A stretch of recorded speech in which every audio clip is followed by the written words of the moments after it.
Sí, Dios, queremos alabar y queremos bendecir tu nombre. Queremos darte gracias, Señor, porque tienes cuidado de nosotros y porque eres tú quien nos sustenta. En el nombre de Jesús, ayúdanos en esta obra, Dios, que podamos aprender un poco más acerca de ti. Trae sabiduría y trae entendimiento a nuestro corazón y a nuestra vida. En el nombre de Jesús te lo pedimos. Amén. Muy bien, pluma, papel, lápiz, una actitud enseñable, como siempre es lo que vamos a necesitar para aprender un poco más acerca de nuestro Señor. El día de hoy vamos a hablar acerca de Navidad. Es una fecha que estamos festejando, que estamos celebrando. Vamos a nuestra cita bíblica, Isaías capítulo 9, verso 6, que dice: porque un niño nos es nacido, hijo nos es dado, y el principado sobre su hombro, y se llamará su nombre admirable, consejero, Dios fuerte, Padre eterno, príncipe de paz. Este es un año más que se nos va, o como es tan común decir hoy en día, otra vuelta al sol que damos. Pero como sea que lo veamos, miramos nuevamente los almacenes llenos de lucecitas, árboles de todos colores, esferas, adornos, inflables, que lo único que nos recuerdan es que ya estamos en fechas navideñas.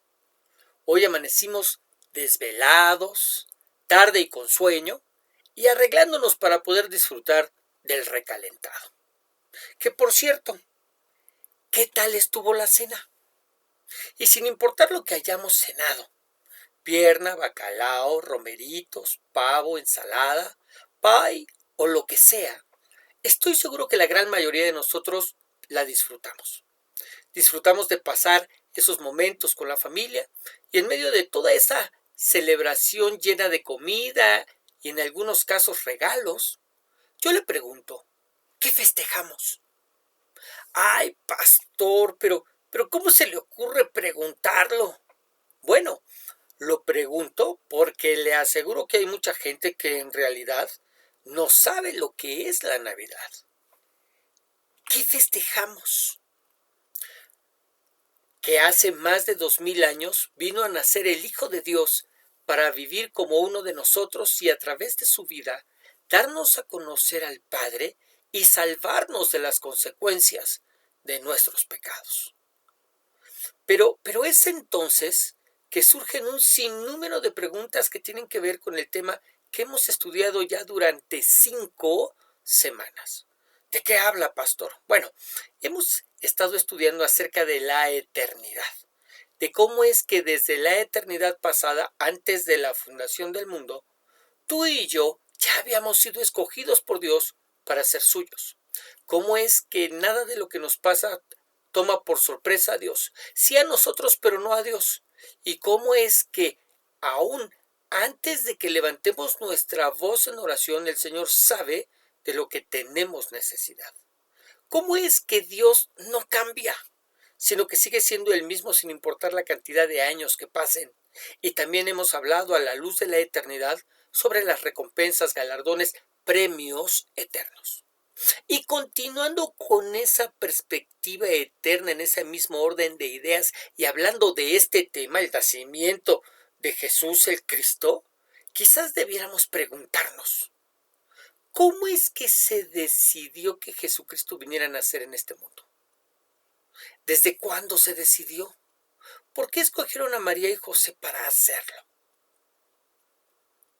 Y comencemos por contestar a nuestra primera pregunta. ¿Cómo se decidió que Jesucristo viniera a nacer en este mundo?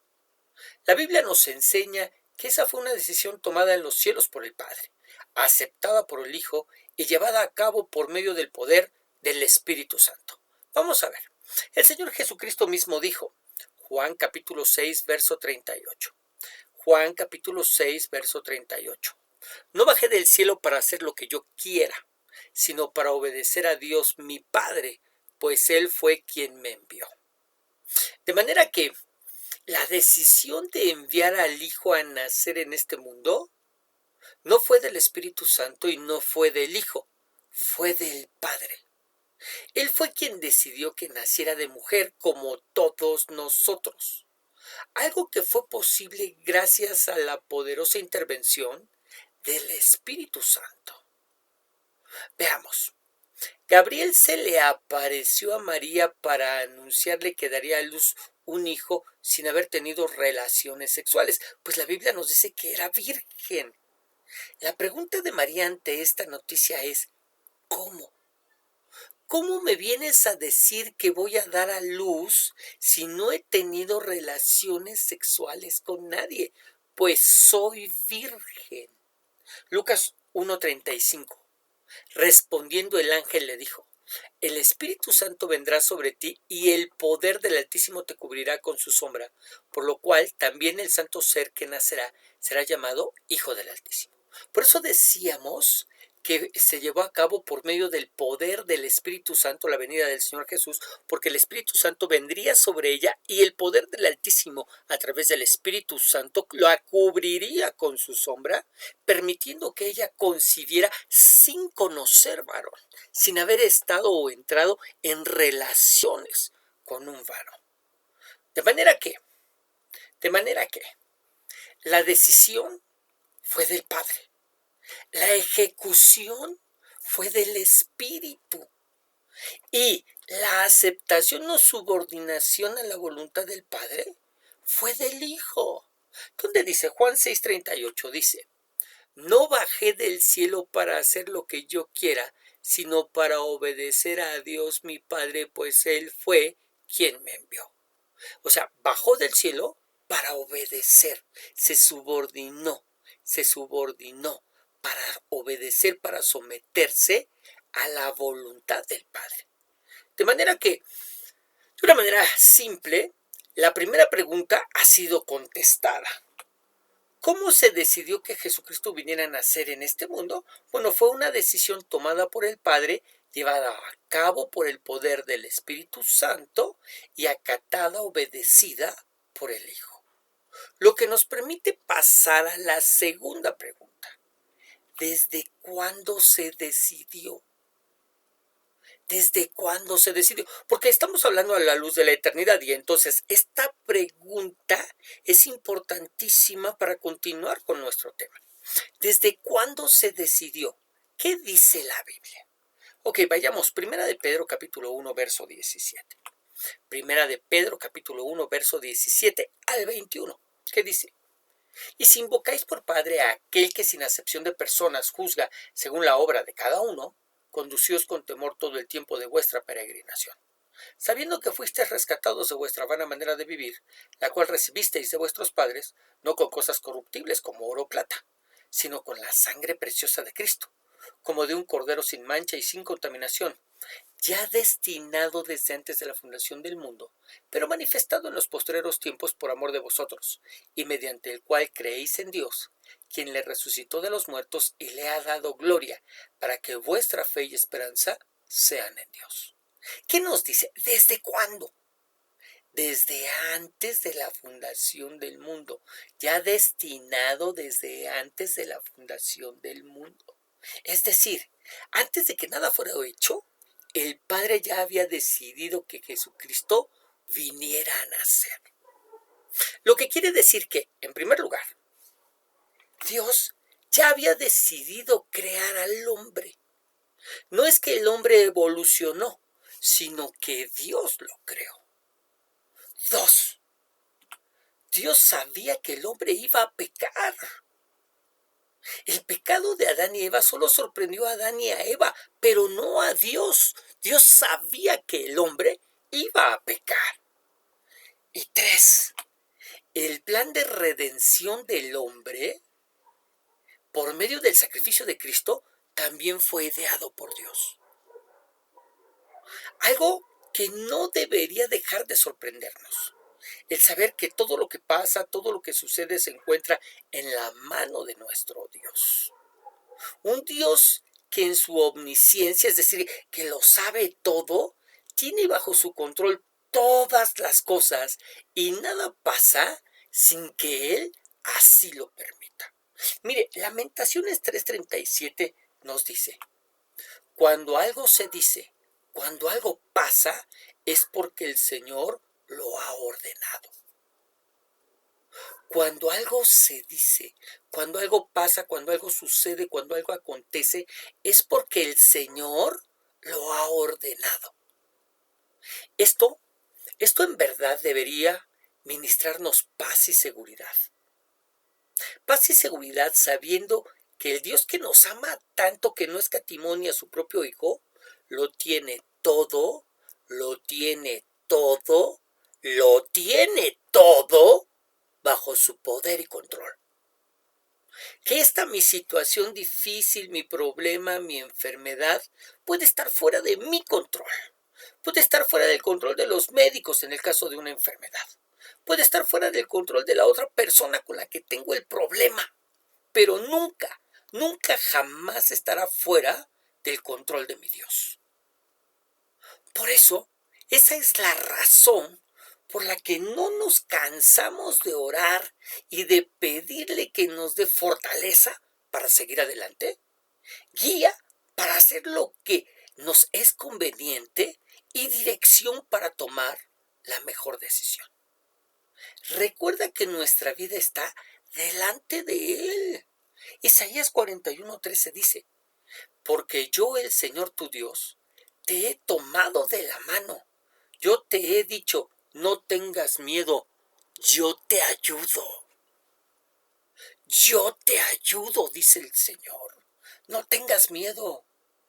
Yo te he tomado de la mano. Yo te ayudo. Precisamente por eso el salmista dice en el Salmo 54:4: sin embargo, Dios me ayuda. El Señor me mantiene con vida. Muy bien, de manera que nuestra segunda pregunta ha sido respondida. ¿Desde cuándo se decidió? Desde antes de la fundación del mundo. Dios en su omnisciencia así lo determinó. En el anticipado consejo y sabiduría de Dios así fue dispuesto. Lo que nos hace pasar a la tercera pregunta. ¿Por qué escogieron a María y José para hacerlo? Y para poder responder necesitamos entender que el nacimiento del Señor estuvo precedido de algunas instrucciones. ¿Cómo cuáles? Bueno, la primera de ellas es que nacería de mujer, y no solo eso, sino de una mujer virgen. Mira, Isaías 9:6 e Isaías 7:14 así nos lo hacen ver. Palabras, escrituras que fueron dadas 700 años antes de que el Señor Jesucristo naciera. Y dice Isaías 9:6: porque un niño nos es nacido, hijo nos es dado, y el principado sobre su hombro, y se llamará su nombre admirable, consejero, Dios fuerte, Padre eterno, príncipe de paz. ¿Cómo vendría? Como un niño que es nacido, un hijo que es dado. Isaías 7:14: por tanto el Señor mismo os dará señal. He aquí que la Virgen concebirá y dará a luz un hijo y llamará su nombre Emmanuel. Así que la primera instrucción que nosotros podemos encontrar aquí es que nacería de mujer, y no solo eso, sino de una mujer virgen. La segunda es que sería de la tribu de Judá, por lo tanto sería judío, pero vendría de la tribu de Judá. Génesis 49:8 dice: Judá, te alabarán tus hermanos, tu mano en la cerviz de tus enemigos, los hijos de tu padre se inclinarán a ti. Cachorro de león, Judá, de la presa subiste, hijo mío, se encorvó, se echó como león, así como león viejo, ¿quién lo despertará?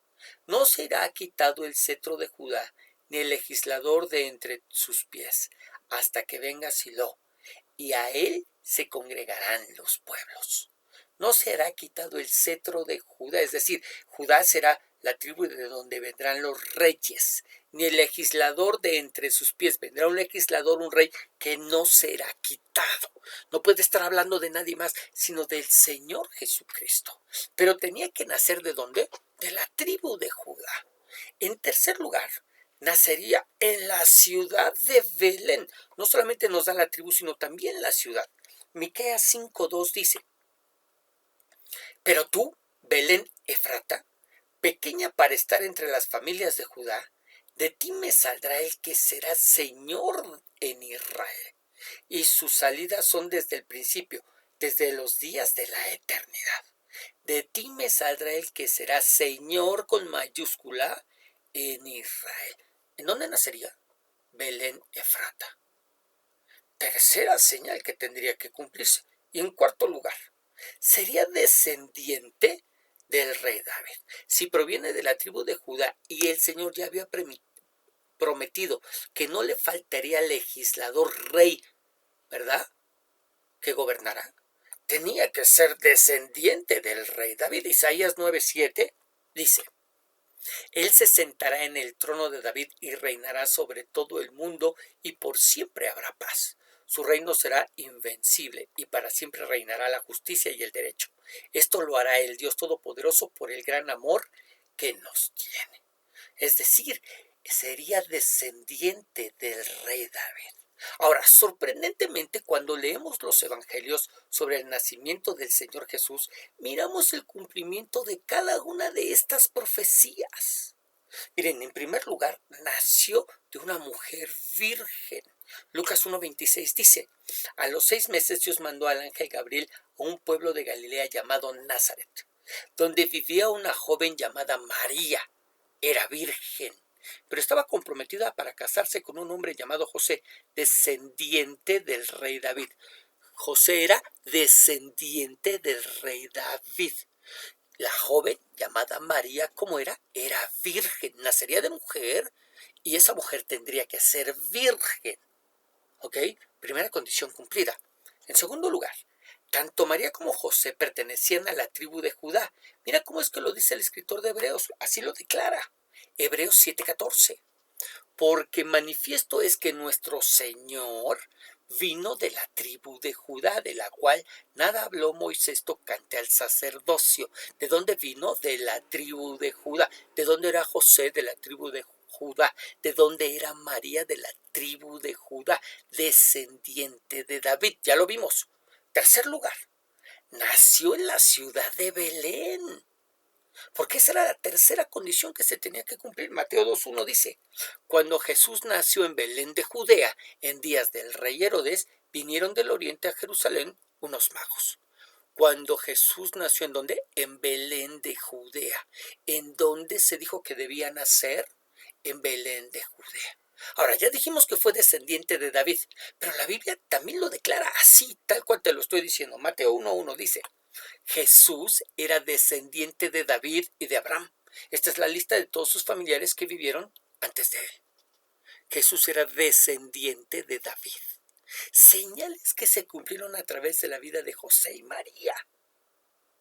Pero además, de verdad además, quiero aprovechar el día de hoy para hablar de ese problema que muchos creyentes tienen con María y que los lleva a menospreciarla.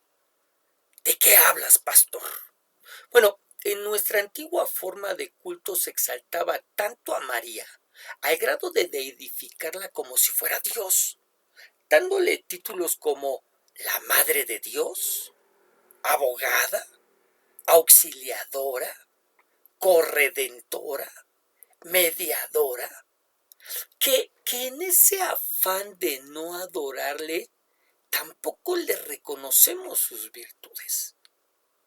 Virtudes que la Biblia destaca. ¿Cómo cuáles? Bueno, vamos a ver rápidamente solamente algunas de estos primeros textos en los evangelios. En primer lugar, si algo tenemos que destacar o reconocerle a María, es su sumisión a la voluntad de Dios. Mire, Lucas 1:38. Entonces María dijo: he aquí la sierva del Señor, hágase conmigo conforme a tu palabra. Y el ángel se fue de su presencia. ¿Qué había sucedido? Se le había anunciado que iba a tener un hijo, que el poder del Altísimo la cubriría a través del Espíritu Santo, y que ella iba a concebir y iba a dar a luz un hijo, aún sin conocer varón. ¿Cuál fue la reacción de María ante este anuncio dado por el ángel Gabriel? He aquí la sierva del Señor, hágase conmigo conforme a tu palabra. Y el ángel se fue de su presencia. Ella se sometió a la voluntad del Señor, como podemos ver. Pero la realidad es que no entendemos todas las implicaciones que el hacerlo tenía. En primer lugar, podía ser acusada de fornicación y por estar desposada, comprometida, se convertía en adulterio y podía morir apedreada, como lo hacían los adúlteros en aquella época. Usted tiene que recordar que llevaron a una mujer que, según los maestros de la ley, había sido sorprendida en el mismo acto del adulterio y pedían que fuera apedreada según la ley de Moisés. Bueno, esto le hubiera podido pasar a María en primer lugar.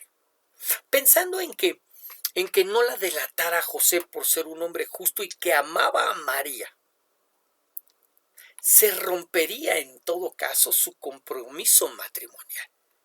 Se le acusaría de fornicaria porque finalmente el niño crecería en su vientre y nacería.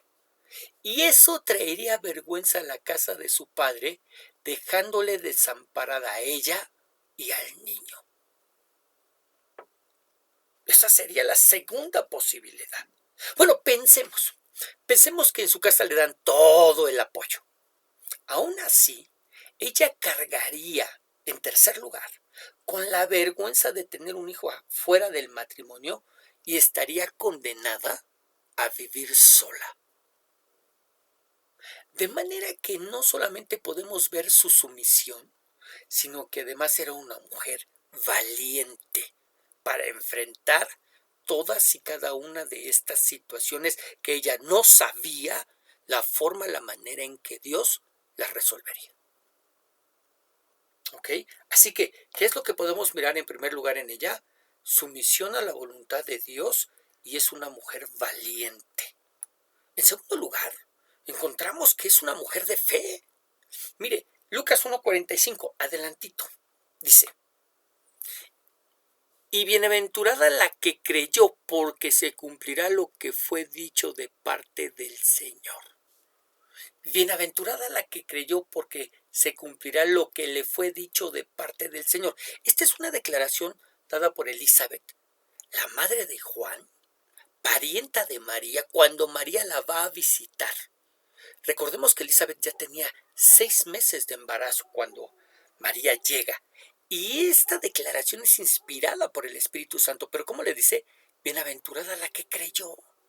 Su prima Elizabeth, por inspiración del Espíritu Santo, la reconoce como una mujer de fe. ¿Por qué? Porque le creyó a Dios. Porque le creyó a Dios. Porque a pesar de no entender a cabalidad el plan de Dios, ella decidió confiar en él. Y quizás para algunos eso sea poca cosa, pero yo te pregunto, ¿cuántos de nosotros tenemos problemas para creerle a Dios? Piénsalo, por favor, piénsalo un instante. ¿Cuántos de nosotros tenemos problemas para creerle a Dios? Miramos las promesas en su palabra y aún así no creemos. Somos una generación que sigue pidiendo señales de todo para poder creer, aún como cristianos. Así que no es poca cosa. En tercer lugar, lo que yo puedo mirar en el versículo 48 adelantito es que es una mujer humilde. Fíjate cómo ora delante del Señor. Porque ha mirado la bajeza de su sierva, pues he aquí desde ahora me dirán bienaventurada todas las generaciones. ¿Cómo se llama a sí misma? Ha mirado la bajeza de su sierva. ¿Cuántos o cuántas, por menos de esto que le pasó a María, ya se sentirían en el ombligo del mundo? Sin embargo, María reconoce su bajeza ante el Señor y ante su prima Elizabeth a través de esta oración. Ella no pensó en que algo maravilloso debió ver Dios en ella para honrarla de esta manera. No. Ella, en un acto de suprema humildad, simplemente reconoció que todo era por gracia y misericordia de Dios. Ahora, si seguimos a través de las páginas de los evangelios, iríamos descubriendo muchas otras virtudes en verdad que esta mujer tenía. Pero estas son suficientes para que entendamos que el reconocer las virtudes de María no la hacen abogada, porque decíamos que una de las títulos que le dan es abogada. Bueno, el reconocer las virtudes que tenía María no la hacen abogada, eso es algo que solamente le corresponde al Señor Jesucristo, no a María. Primera de Juan 2:1 dice: hijos míos, estas cosas os escribo para que no pequéis, y si alguno hubiere pecado, abogado tenemos para con el Padre. ¿A quién? A Jesucristo el justo. ¿Quién es el abogado? ¿Quién es el que aboga delante de la presencia del Padre por nosotros? No, no es María, es Jesucristo el justo, ¿verdad? Así que no importa que reconozcamos las virtudes de María, la Biblia con precisión, con exactitud, con claridad, nos dice que el abogado es Jesucristo. Bueno, también decíamos que le llaman auxiliadora, pero el que nos prometió estar con nosotros y ayudarnos fue el Señor Jesús. Mire, Hebreos 13:5 dice: sean vuestras costumbres sin avaricia, contentos con lo que tenéis ahora, porque Él dijo: no te desampararé ni te dejaré. De manera que podemos decir confiadamente: el Señor es mi ayudador, no María. El Señor es mi ayudador, no temeré lo que me pueda hacer el hombre. Con muchísima claridad lo podemos mirar. Bueno, también se le llama corredentora, decíamos, pero el único que pagó por mis pecados fue Cristo, no María. Romanos 3:25 y 26 dice: Dios envió a Jesucristo para morir por nosotros. Si confiamos en que Jesús murió por nosotros, Dios nos perdonará. Con esto Dios demuestra que es justo y que, gracias a su paciencia, ahora nos perdona todo lo malo que antes hicimos. Él es justo y solo acepta a los que confían en Jesús. No es mencionada María en ninguna parte. Así que la única persona que nos perdona, que pagó, que nos redime de nuestros pecados, es el que murió por nosotros, Jesucristo. Dios envió a Jesucristo para morir por nosotros, ¿verdad? También se le conoce como mediadora. El único, el que es solo Él, mediador entre Dios y el hombre, es Cristo. Primera de Timoteo 2:5 nos lo dice con mucha claridad. Porque hay un solo Dios y un solo mediador. No dos, no tres. Un solo mediador. ¿Quién? Entre Dios y los hombres. Jesucristo, hombre.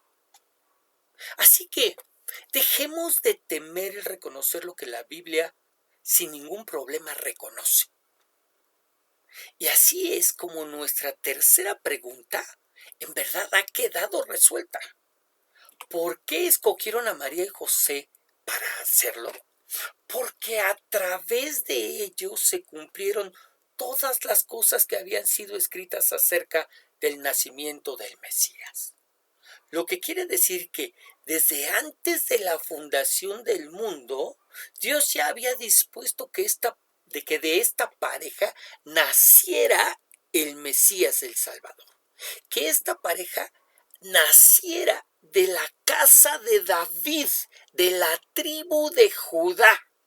Se conocieron, se comprometieran, llegaran vírgenes al matrimonio, y José le creyera a María y la aceptara como esposa bajo el compromiso de no tocarla, de no tener relaciones con ella hasta después de su alumbramiento y pasados los 40 días de la purificación que ella, conforme la ley, tenía que cumplir. Sí, sabemos que fue enviado un ángel que le habló en sueños a José para que la recibiera, pero finalmente la acepta como esposa bajo el compromiso de no tocarla y no tener relaciones con ella hasta después de su alumbramiento y pasados los 40 días de la purificación conforme a la ley. ¡Wow! Ahora, ¿qué nos enseña todo esto? ¿Qué nos enseña? Bueno, que en verdad el nacimiento de Jesús fue todo un milagro. Y no solo por su milagrosa concepción a través del Espíritu Santo, no, sino porque el nacimiento del Señor forma parte del plan de redención de Dios para la vida del hombre, ideado desde la eternidad pasada. desde antes de la fundación del mundo. Un plan que comienza con el nacimiento del Señor en su debido tiempo, pasando a través de su muerte, resurrección y ascensión a los cielos, y que terminará, escúchame bien, terminará el día que el Señor regrese por su iglesia para llevarla con Él y nunca más volverse a separar de ella. Tú y yo formamos parte de ese plan divino. Nuestros nombres están escritos en el libro de la vida del Cordero desde antes de la fundación del mundo, también conocido como el libro de la vida. Es decir, antes de que nada existiera. Tu salvación y mi salvación son seguras. Y de la misma manera nuestras vidas se encuentran seguras en Dios. ¿Con problemas? Sí. ¿Con dificultades? También. ¿Pasando por enfermedades y dolencias? Es correcto. Pero nunca alejados de su eterno propósito para nuestras vidas. Destinados a vivir por una eternidad en su presencia, teniendo un lugar a la mesa de nuestro gran Rey, esperando, en verdad esperando el momento en que la final trompeta suene y tanto los que murieron como nosotros seamos levantados para ir a casa, donde nos esperan nuestros galardones eternos, nuestras moradas eternas y sobre todas las cosas la gloriosa presencia de nuestro Señor y Dios. Y mientras todo eso sucede, no desmayemos. No permitamos que los problemas de la vida nos aparten del Señor. No demos lugar a la duda o el desánimo. Trabajemos en la obra del Señor. Trabajemos por la comida que de vida eterna permanece. Compartamos, prediquemos, enseñemos a otros a conocer a nuestro gran Dios. Vivamos bajo el cayado de nuestro pastor de pastores, Rey de los reyes, Señor de los señores. Y recordemos que cuando vino el cumplimiento del tiempo, Dios envió a su Hijo nacido de mujer y nacido bajo la ley, para que redimiese a los que estaban bajo la ley, a fin de que recibiésemos la adopción de hijos. Eso es lo que estamos celebrando el día de hoy. Que cuando vino el cumplimiento del tiempo hace más de 2022 años, Dios envió a su Hijo, nacido de mujer, de una virgen, y nacido bajo la ley de la tribu de Judá en la ciudad de Belén, descendiente de David, para que redimiese a través de su muerte en la cruz, pagando el justo por los injustos, a los que estábamos bajo la ley, condenados por esa ley, a fin de que pudiéramos recibir la adopción de hijos, para que pudiéramos ser llamados hijos de Dios. Amén, Señor. Oremos.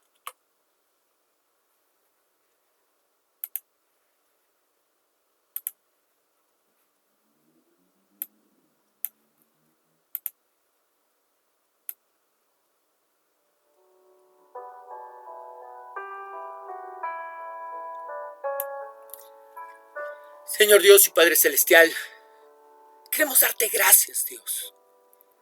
Gracias por lo que nos has enseñado el día de hoy. Es un día especial. Es un día especial porque a través de este día recordamos que en el tiempo que tú tenías ya dispuesto, enviaste a tu Hijo Jesucristo. Y lo enviaste, nacido de mujer y nacido bajo la ley, para que nos redimiese, para que pagara por nuestros pecados, para que de esa manera pudiéramos ser llamados hijos de Dios. Cuántas gracias, en verdad, cuántas gracias tenemos que darte, Dios, porque como hemos podido mirar el día de hoy, eso no fue algo que sucedió por casualidad. No fue el plan B porque el plan A se echó a perder. no, de ninguna manera. Siempre fue tu plan. Siempre fue tu plan. Y Señor, tenemos que darte gracias, muchas gracias, por considerarnos, por tomarnos en cuenta, por habernos escogido desde antes de la fundación del mundo, porque hiciste esto, porque nos amas. Y tan nos amas que no escatimaste ni a tu propio Hijo.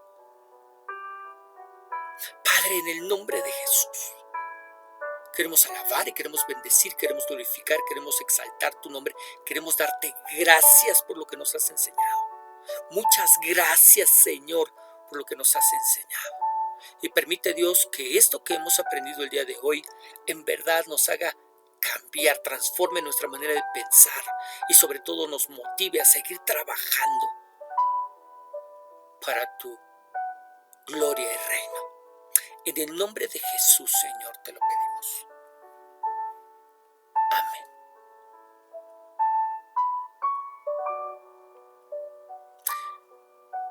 Y en verdad, en este día tan especial, tanto mi familia como un servidor, les deseamos que tengan una en verdad feliz Navidad. Que el Señor los use, los utilice, puedan ser instrumento en sus manos para poder anunciar las virtudes de aquel que los llamó de las tinieblas a su luz admirable. Que el Señor te bendiga, que el Señor te guarde, que el Señor haga resplandecer su rostro sobre ti y que ese mismo Señor te dé paz. Nos despedimos no sin antes recordarte que estamos escuchando, recibiendo diariamente nuestros devocionales. Que los días domingos como hoy estamos recibiendo nuestra enseñanza dominical y que el día de mañana no vas a recibir una enseñanza, pero a partir del primer lunes de enero seguirás recibiendo esa enseñanza que todos los lunes te mandamos. En verdad, nuestro más grande deseo es que el Señor te siga bendiciendo.